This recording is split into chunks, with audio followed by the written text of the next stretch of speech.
1384,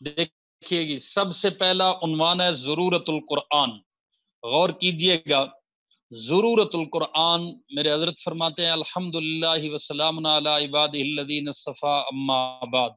ضرورت مند کون ہے؟ آپ غور کریں اور دیکھیں گے کہ آپ کے ذہن میں کیسی ایک آج کے اسلوب میں وہ بات کرنا کہ جو لوگوں کے ذہنوں میں شکوک و شبہات ہوں۔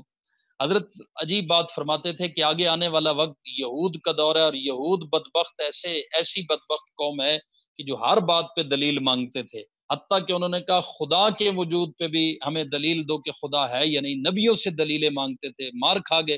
فرمایا اگلا دور آپ سے ہر بات پہ دلیل مانگنے کا ہوگا، آپ گفتگو ہی ایسی کریں کہ کوئی دلیل مانگنے سے پہلے ہی مطمئن ہو جائے۔ یہ میرے حضرت کا خاصہ تھا، غور کرنا ذرا۔ فرمایا ضرورت مند کون ہے؟ جس کو قرآن کی ضرورت ہو۔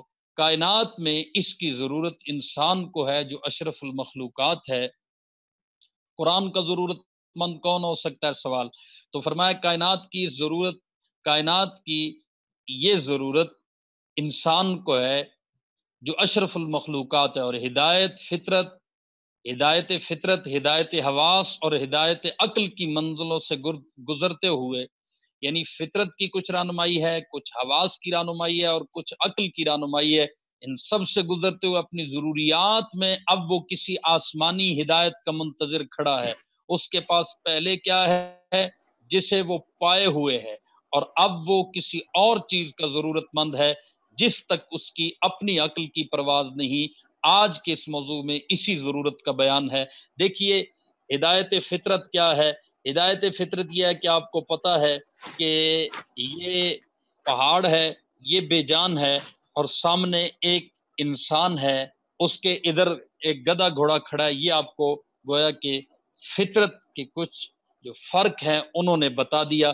اس کے ساتھ حواس نے بتا دیا کہ یہ سخت ہے، اتنا سخت ہے کہ پتھر جیسا ہے، یہ سخت ہے تو اتنا ہڈی ہے، ٹھیک ہے، یہ سخت ہے تو اس طرح کا ہے جیسے لکڑی سخت ہوتی ہے۔ بھئی پتھر میں کیل نہیں جاتا، لکڑی میں کیل چلا جاتا ہے، تو سخت دونوں ہیں، لیکن آپ کی حواس نے رہنمائی کی کہ یہ کس قدر سخت ہے، یہ کتنا سخت ہے، یہ سخت ہے بھی کہ نہیں، ٹھیک ہے جی۔ اچھا، پہلے حواس نے بتایا کہ یہ کھڑا ہوا انسان ہے، فطرت نے بتا دیا، حواس نے بتایا کہ یہ انسان سمجھدار ہے یا ناسمجھ ہے، اپنا ہے یا پرایا ہے، عقل نے بتایا کہ یہ انسان عورت ہے، اور عورت بھی وہ کہ جو میری ماں ہے، بیوی نہیں ہے، تو یہ جو ہے کس نے بتا دیا؟ عقل نے بتا دیا۔ اب ماں ہے، بیوی نہیں ہے، یا بیوی ہے ماں ہے، اب اس سے آگے تعلقات کی حدیں کیا ہیں یہ کون بتائے گا؟ یہ آسمانی۔ تو فرمایا کہ ہدایت فطرت، ہدایت حواس اور ہدایت عقل کی منزلوں سے گزرتے ہوئے اپنی ضروریات میں انسان آسمانی ہدایت کا منتظر کھڑا ہے۔ اس کے پاس پہلے کیا ہے جسے وہ پائے ہوئے، اور اب وہ کسی اور چیز کا ضرورت مند ہے جس تک اس کی اپنی عقل کی پرواز نہیں۔ آج کے اس موضوع پہ اسی ضرورت کا بیان ہے۔ اللہ رب العزت نے جس طرح ہر چیز کو وجود بخشا، دیکھیے اس کی شان ربوبیت نے اسی طرح اس پر زندگی کی راہیں کھول دی ہیں۔ جس کو رب نے وجود بخشا، اس کی شان ربوبیت نے، پالنے والی جو شان ہے، اس نے اس پر زندگی کی راہیں اس طرح کھول دی۔ غور کرنا، بچہ پیدا ہوتے ہی ماں کا دودھ پینے لگتا ہے، اور پرندوں کے بچے انڈے سے نکلتے ہی اڑنے کی کوشش کرتے ہیں۔ تب حیوانی جو طبیعت ہے، اس کا یہ فطری اقتضا زندگی کی ہر حرکت میں اپنا کام کرتا ہے، فطری تقاضا، اور یہی وہ فطری ہدایت ہے جو ہر شے کے لیے وجدان بنتی ہے۔ حضرت اب اس بات کو کھول لیں کہ ہدایت فطرت کیا کہتے ہیں۔ قرآن کریم نے اسی کی اس طرح شہادت دی ہے، ربنا الذی اعطی کل شیء خلقہ ثم ہدی، ہمارا پروردگار وہ ہے جس نے ہر چیز کو وجود بخشا اور پھر اس نے اس پر زندگی کی راہیں کھول دی۔ ثم ہدی کا معنی کیا ہے؟ زندگی کی راہیں کھول دی۔ جیسے بچہ انڈے سے نکلتے اڑنے کی کوشش کرتا ہے، اور انسان کا بچہ کیا کرتا ہے؟ دودھ پینے لگتا۔ زندگی کی اس ابتدائی ہدایت میں انسان اور حیوان سب برابر ہیں۔ پہلی ہدایت میں ہدایت حواس تک بھی ہر حیوان نے انسان کا ساتھ دیا، اور ہر زیرو نے زندگی کے استفادہ میں اپنی استطاعت کے مطابق حواس خمسہ سے کام لیا. ہدایت فطرت سمجھ آ گئی جی. اب ہدایت حواس خمسہ، قوت باصرہ، قوت سامعہ، قوت ذائقہ، قوت شامہ اور قوت لامسہ، یہ حواس خمسہ ہے. تو اپنی استعداد کے مطابق ہر زیرو نے زندگی کے استفادے میں اپنی استعداد کے مطابق ان حواس سے کام لیا ہے. لیکن جب ہدایت عقل کی منزل آئی تو اس میدان میں انسان اکیلا رہ گیا. غور کرنا ذرا، انسان کیا رہ گیا؟ اکیلا رہ گیا.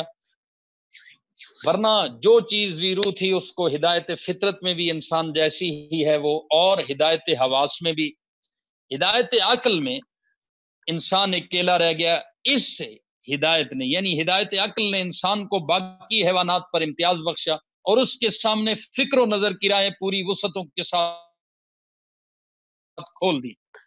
ٹھیک ہے جی. عقل نے، یہ وہ اس کا جوہر عقل ہے جو دنیا کے ہر معاملہ میں انسان کو امتیاز بخشتا ہے. آپ کا چھوٹا سا بچہ ہے اور وہ پوری اونٹوں کی قطار لے کے جا رہا ہے اور سب اس کے پیچھے چل رہے ہیں. حالانکہ ایک اونٹ اگر بدک جائے، بدتمیز ہو جائے تو کتنے لوگ، بڑے لوگوں کی، بہادروں کی جان لے سکتا ہے. ٹھیک ہے نا جی. لیکن بس امتیاز ہے انسان کا.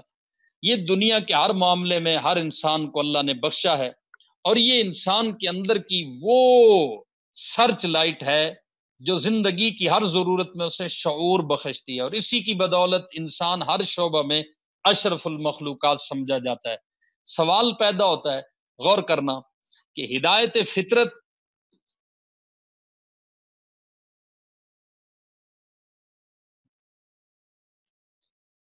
صرف میسج میں بتا دیں کہ میری بات سمجھ آ رہی ہے، مائک نہیں کھول لیں، آپ کی مہربانی ہے. سوال پیدا ہوتا ہے، میں نے آپ کے سامنے 3 ہدایتیں رکھی: ہدایت فطرت، ہدایت حواس، اور تیسری کیا تھی؟ ہدایت عقل. ہدایت فطرت، ہدایت حواس میں ہر زیرو برابر ہے، انسان بھی ایک زیرو ہے اور یہ برابر ہے ان میں. ہدایت عقل میں انسان اکیلا رہ جاتا ہے اور اسی کی وجہ سے اشرف المخلوقات کہلاتا ہے. اتنی بات ہو گئی. سوال پیدا ہوتا ہے کہ ہدایت فطرت، ہدایت حواس اور ہدایت عقل کے بعد انسانی ترقی کے لیے کوئی اور چوتھا درجہ بھی ہے؟ سبحان اللہ. ہدایت فطرت بھی اس کو حاصل ہے، ہدایت حواس بھی اس کو حاصل ہے، ہدایت عقل بھی اس کو حاصل ہے. کوئی اور چوتھا درجہ بھی ہے؟ یہ انسان کی ساری زندگی اس تیسرے درجہ ہدایت میں ہی محدود اور مصروف رہ جائے گی، عقل تک کی محدود رہ جائے گی. دیکھنا یہ ہے کہ شرف انسانی کی آخری منزل محض تجربات اور تخمینات ہی ہے نا. یہ انسان کو نقطہ یقین ملت کیوں ہے؟ سوال پیدا ہوتا ہے. اس کا جواب اس پہلے سوال کے سمجھنے پر موقوف ہے. یہی احساس ضرورت کبھی ضرورت دین کے نام سے اور کبھی ضرورت وحی کے عنوان سے اور کبھی احتیاج رسالت کے الفاظ سے سامنے آتی ہے. اسی حقیقت کو ہم یہاں ضرورت القرآن کے نام سے پیش کر رہے ہیں. جہاں تک تو چوتھے درجے کی ضرورت کا تعلق ہے، اس کی تائید تمام ادیان اور مذاہب نے بیک زباں ہو کر کی ہے، اور اس آسمانی ہدایت کی ضرورت پر دنیا کی تمام ملتیں بلا اختلاف متفق ہیں. دنیا کے 95% انسان کسی نہ کسی عقیدے یا مذہب سے ضرور وابستہ ہے. یہ اس حقیقت کی مشترکہ شہادت ہے کہ انسانی وجدان نے محض عقل کی پرواز کو ناکافی سمجھ کر ہمیشہ آسمانی رہنمائی کی تلاش کی ہے. اب دیکھیے آگے حضرت عنوان دیتے ہیں کہ زندگی کی پابندیاں اسی جوہر عقل کے باعث ہیں، اور شریعہ کا کوئی مطالبہ نہیں کیا جاتا. لیکن دیکھنا یہ ہے کہ عقل خود کیا چیز ہے. غور کرنا ذرا، عقل خود کیا چیز ہے. اب اوپر وحی کی طرف جانا ہے نا، ضرورت القرآن کی طرف جانا ہے. یہ تاریخی تجربات کا وہ خلاصہ ہے جس نے ہر نئے انکشاف پر ہمیشہ ایک نئی کروٹ لی ہے. یہی وجہ ہے کہ اس کی پرواز محسوسات سے ماورا اور ظن و تخمین کے دائرے سے آگے کبھی بڑھنے نہیں پڑا. کچھ کہتا ہے تو اس سے، اور انسان حالات کے تغیرات اور انسانی تجربات کا یہ ارتقاء، مطلب انسانی تجربات کا آگے بڑھنا، کائنات کے علم میں اضافہ تو کر سکتا ہے لیکن اس سے نوع انسانی کو کوئی نقطہ یقین میسر نہیں آ سکتا. آپ تھوڑا سا الفاظ اور حضرت کی جو اردو ہے لیکن تھوڑی سی دلچسپی پیدا ہو گئی تو آپ خود محسوس کریں گے کہ آپ کی زبان پہ علم بول رہا ہے۔ سینکڑوں فلسفی حیرت کی اس وادی میں سرگرداں رہے، لیکن اطمینان کی دولت آسمانی ہدایت کے سوا اور کہیں میسر نہیں آئی۔ الا بذکر اللہ تطمئن القلوب، آگاہ رہو کہ اللہ تعالیٰ کے ذکر ہی سے دل مطمئن ہوتے ہیں۔ حاصل کلام یہ ہے کہ اگر اس چوتھے درجے ہدایت کا وجود تسلیم نہ کیا جائے، تسلیم ہے جو وہی کی ہدایت ہے، اس کی ضرورت فرماتے ہیں کہ اگر اس کا وجود تسلیم نہ کیا جائے تو انسانیت بالکل ناقص رہ جاتی ہے، اور دار کائنات کو نقطہ یقین کہیں میسر نہیں آ سکتا۔ عقل ہر دولت ہی ہے جو انسان کو شرف تکمیل بخشتی ہے۔ آگے امام ربانی شیخ احمد سرہندی کا حضرت نے مکتوبات کا ایک حوالہ دیا ہے۔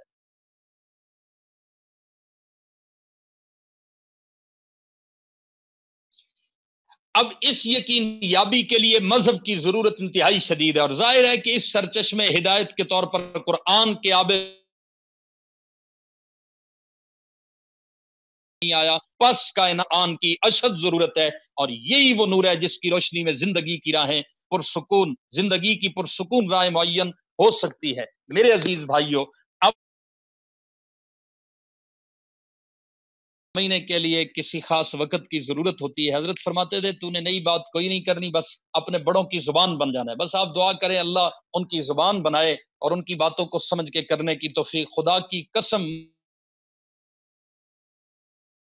جس طرح انہوں نے سمجھا اور اللہ پاک نے جس طرح ان پہ انعام کیا تھا، تو بس اسی میں ہماری نجات ہے۔ میرے عزیز بھائی اور دوستو، حضرت علامہ صاحب کتنے بڑے آدمی تھے دیکھ لیں، لیکن کوئی حضرت کا آج تک ایک تفرد آپ کو نہیں ملے گا۔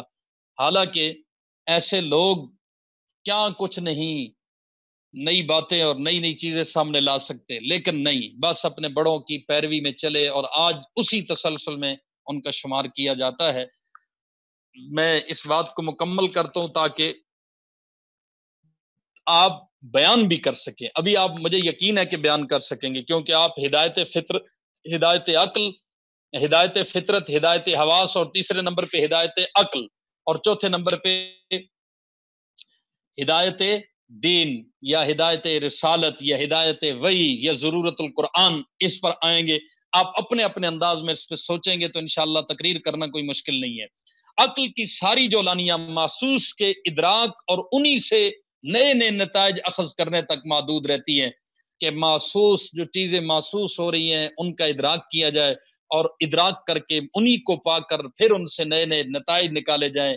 نیوٹران کو ملا دو، پروٹان کو ملا دو، فلاں کرو، یوں کرو، ایٹم بن جائے گا، جہاز بن جائے گا، ربڑ اور لکڑی کو ملاؤ تو کیا ہوگا، لوہے اور لکڑی کو ملاؤ تو کیا ہوگا، فلاں گیس سے ملاؤ تو کیا ہوگا۔ اگر آپ نے تھوڑا بہت سکول پڑھو تو یہ جو لیبارٹری ہوتی ہے یا سائنس لیب ہوتی ہے، وہاں یہی تجربات ہوتے ہیں، ٹھیک ہے نا جی۔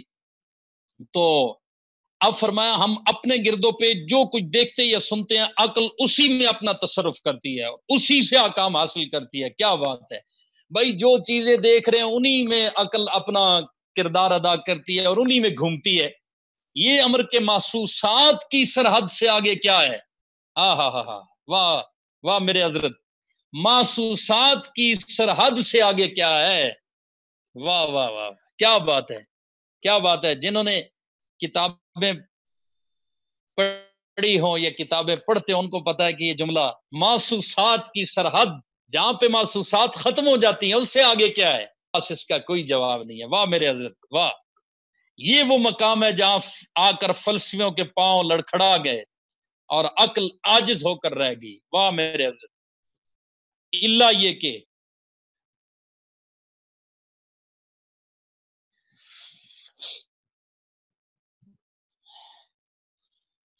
کہ حقائق کو محسوسات میں ہی منحصر سمجھ لیا جائے، کہ جو حقائق ہیں ان کو بھی یہ کہہ دیا جائے کہ یہ بھی محسوس ہے۔ جیسے کہ ڈارون نے کیا کہا، ڈارون کا نقطہ نظر کیا ہے؟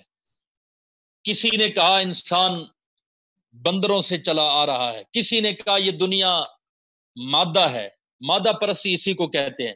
تو حقائق جو غیب میں ہیں ان کو محسوسات میں ہی منحصر سمجھ لیا جائے، اور ظاہر ہے کہ کوئی صاحب دانش اتنی بڑی غلطی کے ارتکاب کے لیے تیار نہ ہوگا، پس اس سے چارہ نہیں کہ ہم اس چوتھے درجے ہدایت کا تجسس کریں کہ عقل کی محسوسات کی جہاں پہ سرحد ہے، آگے کیا ہے، اس کے لیے ہمیں ایک اور ہدایت چاہیے، اور ایک آسمانی نظام میں ہدایت کا واضح الفاظ میں اقرار کر لیں۔ امام ربانی حضرت مجدد الفسانی فرماتے ہیں، حضرت کے مکتوبات سے حضرت علامہ صاحب نے یہ بات نقل کی، فرمایا چنانچہ طور عقل ورائے طور حس است، یہ بتاتا ہوں میں ترجمہ، جس طرح ہدایت حس کے ماورا ہدایت عقل کا درجہ ہے کہ جن چیزوں کا ادراک حواس نہیں کر سکتے عقل انہیں بھی پا لیتی ہے، ٹھیک ہے نا جی، گو یہ محسوسات میں تصرف کرنے سے ہوتا ہے۔ محسوس چیزیں بعض دفعہ حس ان کو محسوس نہیں کر پاتی، لیکن عقل انہی کو ملا کر انہی میں جمع تفریق کر کے کوئی نہ کوئی نتیجہ نکال لیتی ہے۔ تو ہدایت حس سے اگلا درجہ کیا ہے؟ ہدایت عقل کا۔ اسی طرح ہدایت عقل کے آگے ہدایت نبوت کا درجہ ہے کہ جس بات کو ہم عقل سے دریافت نہیں کر سکتے اسے نور نبوت کے ذریعے معلوم کر سکتے ہیں۔ حاصل اس بات کا کیا ہے کہ عقل کا دائرہ اپنی پوری وسعتوں کے باوجود پھر بھی محدود ہے، اور انسانی ارتقاء کی سرحدیں معین نہیں ہیں۔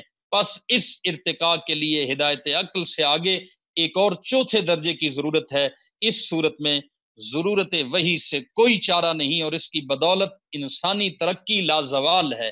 اس کی بدولت روحانیت کے چشمے خشک ہو جائے تو عقل کے باغیچوں میں خاک اڑنے لگتی ہے۔ مادی علوم اور تجرباتی نظر و فکر اس کارگاہ کائنات کا مادہ ہے، ٹھیک ہے نا جی۔ بس جس طرح مادہ کی زندگی روح سے وابستہ ہے، مادہ، حضرت کا جملہ دیکھیں آپ، مادہ کی زندگی، اب میں آپ کوئی جو وجود رکھتا ہے اس کی زندگی کس سے وابستہ ہے؟ روح سے وابستہ ہے۔ اس کے اندر ایک روح ہوتی ہے، پودا ہے بھائی، ایک وقت پہ جا کے خشک ہو جاتا ہے، اس کا وجود ہمیں گرتا ہوا نظر آتا ہے، خشک ہو جاتا ہے۔ انسان ہے، اس کا وجود ہمیں بالکل خاموش نظر آتا ہے، کیا ہے؟ روح اندر سے چلی گئی۔ تو کائنات ساری مادہ ہے، وہی اس کے لیے روح ہے۔ سبحان اللہ، سبحان اللہ۔ فرمایا اس مادہ کائنات کے لیے روح کائنات لازمی ہے، اور روحانی علوم کے چشمے کائنات کے ارتقاء کو زندگی بخشتے ہیں، اور مادہ کائنات اسی سے اپنی زندگی پاتی ہے۔ باقی پھر انشاءاللہ آگے چلیں گے، کچھ مناسبت ہو گئی حضرت کی آثار و تنزیل جو ہے آپ اس سے آغاز کر چکے۔ اللہ رب العالمین ہمارے حضرت کو بہت زیادہ اجر عطا فرمائے کہ انہوں نے اس دور میں ہمیں آسمانی علوم اور دینی علوم کی ضرورت کس طرح محسوس کرائی، اور جتنا دین ہمیں سمجھ آیا یا آگے ہم نے چلنا ہے اس میں حضرت کا بہت بڑا حصہ ہوگا۔ اللہ ہماری طرف سے ان کو بہت زیادہ اجر عطا فرما۔ کوئی اور مشورہ ہو، کوئی اور ارادہ ہو، میری طبیعت تو آپ کے سامنے ہے کہ تھوڑی آخری تھوڑی پوائنٹ دیر دوبارہ کے ریپیٹ بعد کر دیں، مادی زندگی کی ہاں روح جی سے وابستگی اس جی، آخری کوئی سمجھ بھی نہیں شے آیا۔ مادی ہے نا، کوئی بھی مادہ شے ہے، یاد رکھیں مادی علوم جو ہے تجرباتی نظر و فکر اس کارگاہ کائنات کا مادہ ہے۔ جتنے بھی عقل کے تجربات ہیں یہ اس کائنات کا کیا ہے؟ مادہ ہے۔ ظاہر ہے مادہ ہی ہے کہ آپ نے جو چیزیں محسوس ہو رہی تھی، پکڑی جا رہی، سونگھی جا رہی، چکھی جا رہی، دیکھی جا رہی ہیں، ان ٹھیک ہے نا جی، ان محسوس کی جانے والی جی چیزوں کو کہا مادہ۔ عقل مادے تک رہتی ہے۔ پس جس طرح مادہ کی زندگی روح سے وابستہ ہے، مادہ کچھ نہیں ہے اگر روح نہ ہو۔ ہر مادہ آپ دیکھ لیں اس کے اندر ایک روح ہوتی ہے، اس کی ایک زندگی ہوتی ہے۔ تو اگر پوری کائنات کو آپ مادہ کہتے ہیں تو اس کے لیے کائنات کی روح بھی تو ہوگی نا، اس روح کائنات کی ضرورت ہے۔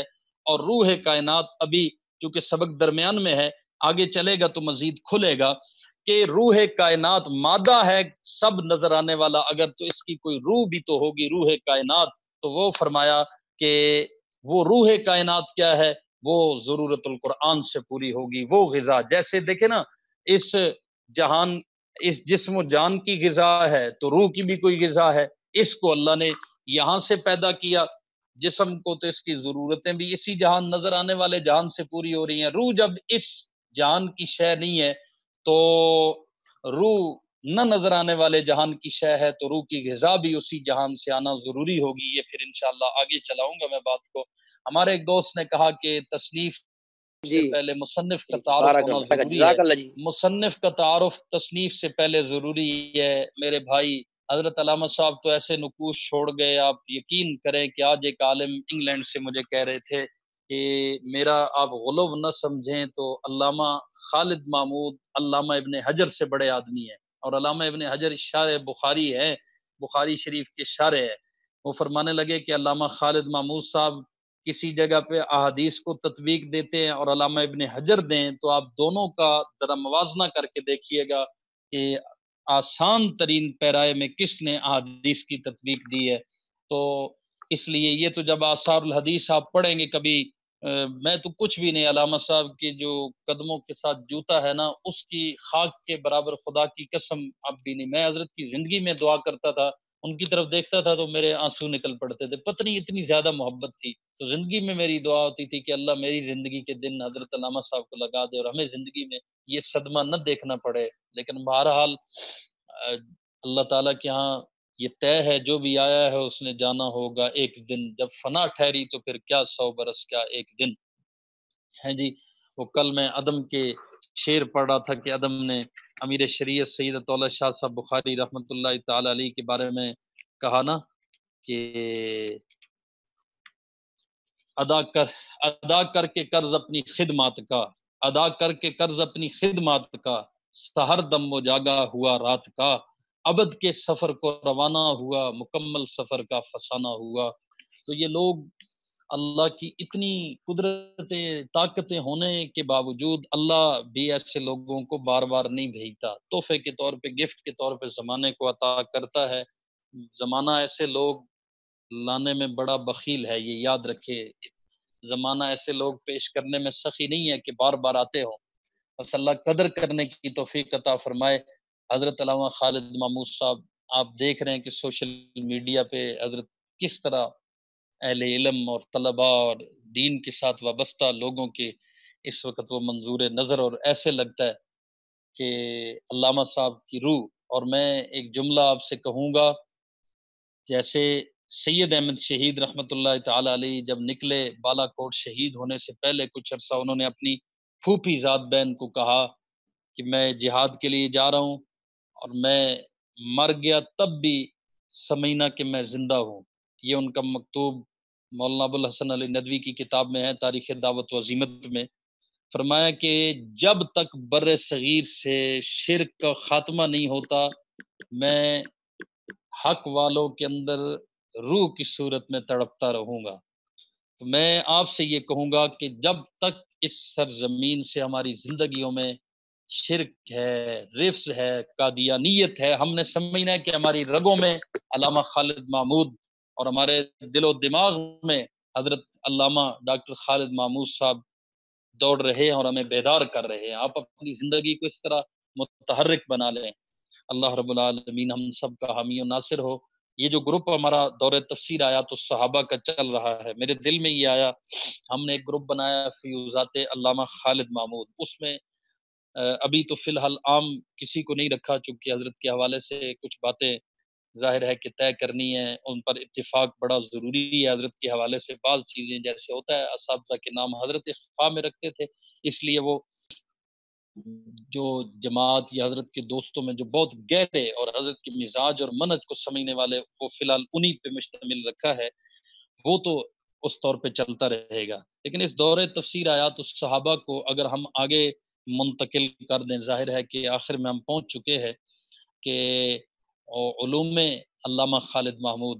ظاہر ہے کہ واٹس ایپ گروپ کا عنوان بہت تھوڑا سا ہوتا ہے، 3 لفظ بمشکل اس میں آتے ہیں. تو علوم علامہ درس، علوم حضرت علامہ، اس طرح ہم کوئی کر لیں گے ترتیب. آپ اس بارے میں بھی تجویز دیں اور انشاءاللہ آپ دیکھیں گے کہ قرآن، حدیث، فقہ کے حوالے سے پورے دین کی یہ بنیادیں ہیں، یا تصوف ہے، یا رفض ہے، قادیانیت ہے، یہ بس چلتے رہنا چاہیے سلسلہ. حضرت نے جتنا کوئی لکھ دیا ہے اگر سبقن اللہ ہمیں پڑھنے کی توفیق عطا فرمائے تو زندگی کا لطف آ جائے گا. آپ اس بارے میں مجھے اپنی تجاویز بھی دیجیے گا، ہمت کے لیے دعا بھی کیجیے گا. آج جو ہے طاق رات ہے، آپ نے حضرت کے لیے کچھ نہ کچھ تلاوت کر کے ضرور ایصال ثواب کرنا ہے۔ وہ بڑے وفادار تھے، جس سے تعلق ہے وہ جانتا ہے ہم کیوں اتنے پریشان ہیں، اس لیے کہ بڑے بہت سارے ہیں، لیکن علامہ صاحب وہ تھے کہ جس سے تعلق ہے تو تعلق ہوتا اس کی ایک ایک بات کی خبر لیتے۔ ٹھیک ہے جی، تو آج جو ہے وہ 23ویں شب ہے نا، 23ویں شب بھی ہے۔ السلام علیکم ورحمۃ اللہ وبرکاتہ۔ استاد جی محترم ایک بات کر لو؟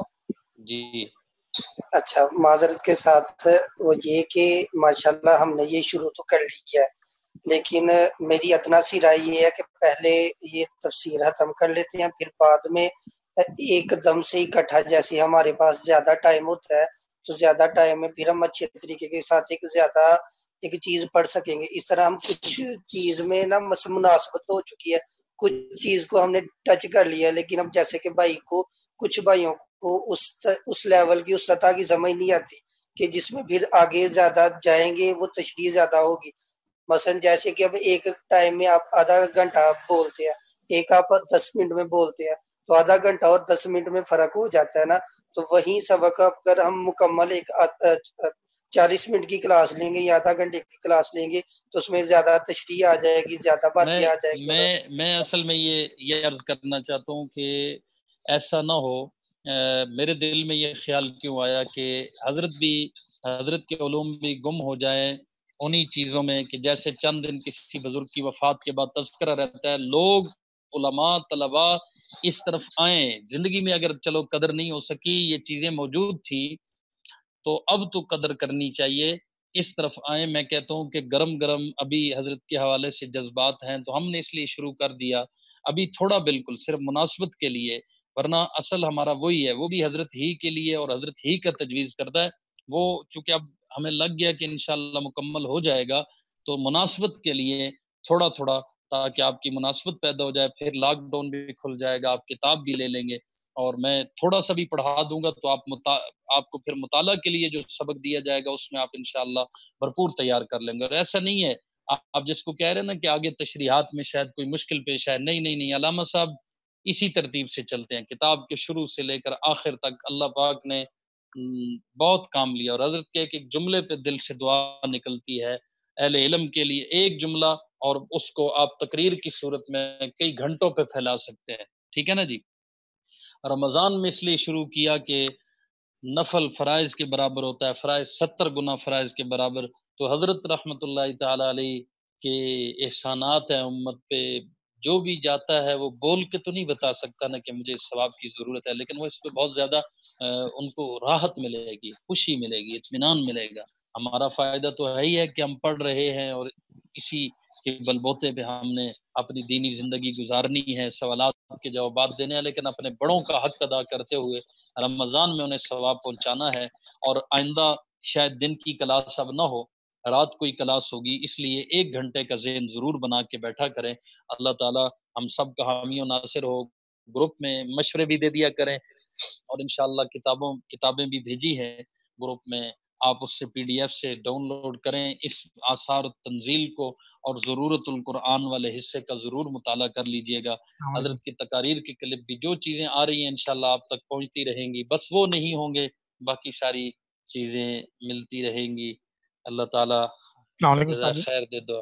جی ادھر میٹنگ ختم ہو جائے گی۔ جی سجی رائے یہ ہے کہ ہم نا رات کو 2 سیکشن کر لیا کریں، ایک سیکشن میں ہم تفسیر کے متعلق ساری بات کر لیں اور دوسرے سیکشن میں ہم صرف علامہ صاحب کی جو آپ چاہ رہے ہیں۔ ٹھیک ہے جی انشاءاللہ۔ بس وہ میرا غم تازہ ہے نا جی، تو ہمت ہی نہیں ہو رہی، جب تک علامہ صاحب کی بات ہو دل لگ جاتا ہے، تو بس ایک سمجھ لیں کہ میرے لیے تھوڑا سا چلنے کو جو ہے نا ہمت باندھنے کو ضروری ہے کہ حضرت کی بات ہو، ان کی کتاب ہو، تو کچھ تھوڑا سا آنسوؤں کے ذریعے غم ہلکا ہو جاتا ہے۔ ٹھیک ہے، آپ دوستوں کا اس میں ایک رہے گا تعاون، اور انشاءاللہ آپ چلیں گے آگے، محسوس کریں گے۔ میں نے دیکھا جامعہ شرعیہ میں کہ استاد جی پڑھا کے نکلے اور ادھر سے صوفی سرور صاحب کی گاڑی آ گئی، اور صوفی سرور صاحب نے پاؤں باہر نکالے، پھر اترے نہیں علامہ صاحب کے احترام میں۔ وہ بڑا ایک والا قابل کسی نے قید نہیں کیا کیمرے میں، لیکن وہ بڑا ایک منظر تھا. بس وہ حضرت صوفی صاحب کے خادم لینے نہیں دیتے تھے. میں نے کئی دفعہ ساتھیوں کو کہا یار کوئی منظر محفوظ کر لو. صوفی صاحب بہت احترام کرتے تھے, شاگرد بھی تھے نا, مناظرہ حضرت علامہ صاحب سے پڑھا تھا. وہ نا منظر بہت بس وہ آنکھوں کے کیمروں میں محفوظ ہے جی. پھر غم تازہ ہو جاتا ہے ہمارے تو حضرت کے ساتھ اس طرح لمحات گزرے. اور اپنی آنکھوں کی حقیقت آپ کو بتاؤں کہ بندہ سوچتا ہے کہ صحابہ کو حضور سے کتنی محبت ہوگی, اور واقعات بڑی آسانی سے سمجھ میں آ سکتے ہیں جب ہم پڑھتے ہیں کہ صحابہ حضور کو دیکھ کے بھوک پیاس مٹاتے تھے. تو اس سے سمجھ میں آتا ہے کہ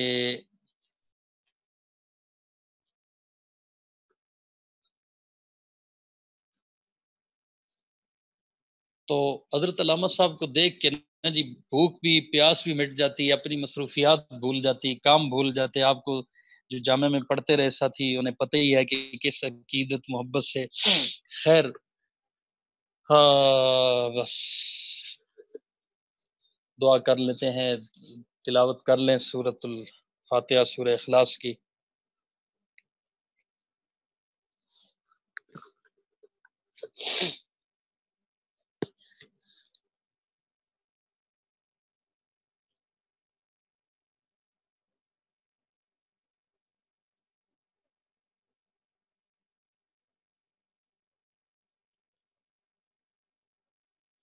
ربنا آتنا فی الدنیا حسنہ وفی الآخرۃ حسنہ وقنا عذاب النار.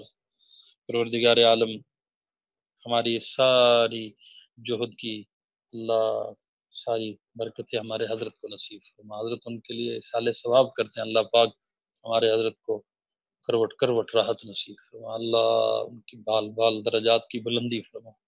اللہ ہمارے ساتھ ان کا روحانی تعلق مضبوط فرما. میرے مولا ان کی توجہات ہمیں نصیب فرما.